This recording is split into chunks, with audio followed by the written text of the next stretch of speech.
The biography of the richest vagabond in the world shows that appearances can be deceiving, and investments are available to everyone. This is the story of how Swedish man Kurt Degerman became a millionaire. The future celebrity was born into a fairly wealthy family in Skellefteå in 1948. The boy was not a genius, but he stood out from his peers as he was intelligent and quickly grasped the school curriculum. Something happened in his teenage years that ultimately broke Kurt's fate. He lost the desire to continue his education and, without even finishing school, he became homeless. In the end, everyone except his cousin turned away from him. Kurt spent his days riding around the area on his old bike and rummaging through garbage cans in search of bottles and aluminum cans. He filled bags with them, tied them to the handlebars of his bike, and took them to the nearest store or recycling plant.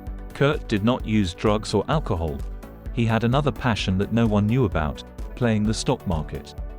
Kurt focused primarily on Swedish company securities, paying attention to funds and precious metals. Every day, he spent all his free time in the city library because he couldn't afford to buy newspapers. He studied the Swedish Business Daily and Dagens Industri, Swedish daily financial publications, so after a few years, he knew the stock market no worse than professional investors and traders.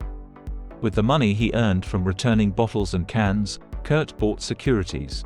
The phrase, "well-off homeless," itself sounds absurd. The first thing most people would spend money on is improving their housing conditions and other standard expenses.